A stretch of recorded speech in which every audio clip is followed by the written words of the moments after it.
সুন্দরবন জঙ্গলের রাজা হলো রয়্যাল বেঙ্গল টাইগার, কিন্তু জলের রাজা কে জানেন? সুন্দরবন জঙ্গলে স্থলভাগকে জালিকার মতো বিভক্ত করেছে ছোট বড় নদী ও ছোট ছোট খাল জলাশয়। পুরোটাই নোনা জলে পুষ্ট এবং জোয়ার ভাটার সাথে সম্পর্কিত। আপনি জানলে অবাক হবেন, স্থলভাগের মতো এই বিশাল জলভাগের একমাত্র রাজা হলো কুমির। জানেন কি কোন সময়ে কুমির সব থেকে বেশি রোদ পোহায়, আর কেনই বা করে এমনটা? আসুন আজকের ভিডিওতে নোনা জলের রাজাকে নিয়ে একটু নতুন কিছু জানি। কুমির একটি গ্রিক শব্দ ক্রোকোডিলস থেকে এসছে, যার অর্থ হলো নুড়ি ও পাথরের মিশ্রণ।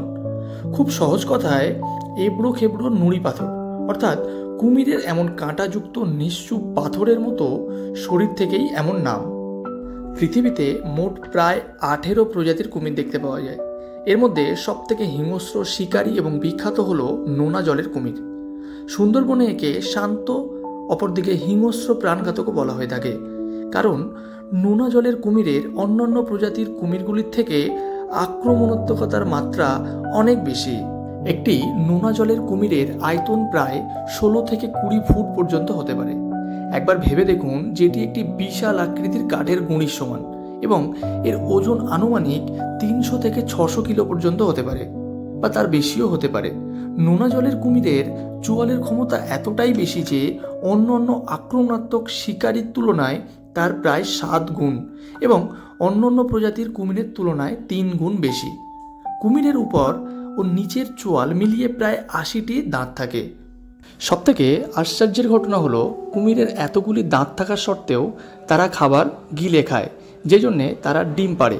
আর ঠিক ডিম পাড়ার সময় তারা স্থলভাগের বালি অংশের জায়গাগুলিকে চিহ্নিত করে এবং সেখানে তারা বাসা বানায়।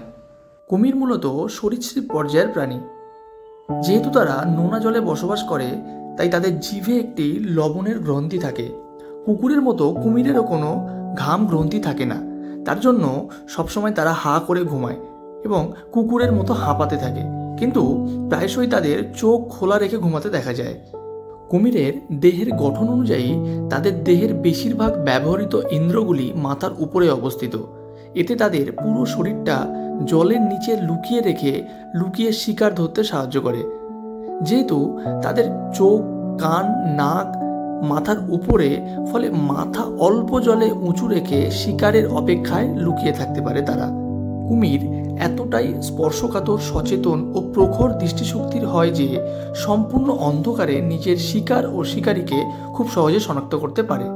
যেহেতু তারা জলে বসবাস করে, তাই মূলত জলের খাবার যেমন মাছ, কাঁকড়া ও অন্যান্য সরীসৃপ এবং নরমাংস তারা খেয়ে থাকে।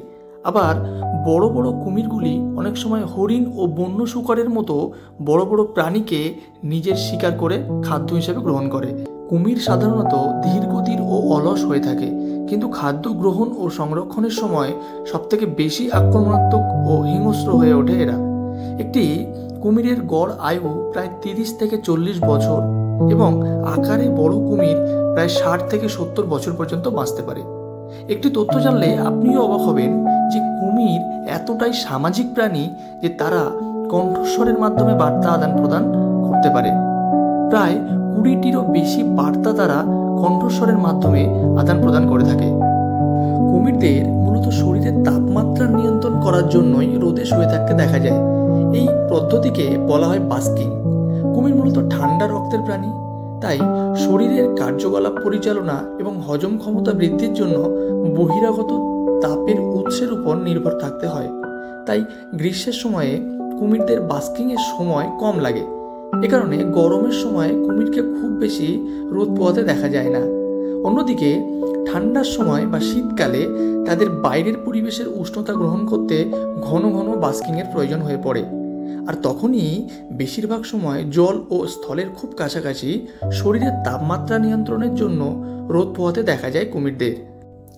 এরা যেহেতু সরীসৃপ পর্যায়ের প্রাণী, তাই জলে ও স্থলভাগে দুই জায়গাতেই এদেরকে দেখতে পাওয়া যায়, কিন্তু মূলত এরা জলের খুব কাছাকাছি থাকতে পছন্দ করে।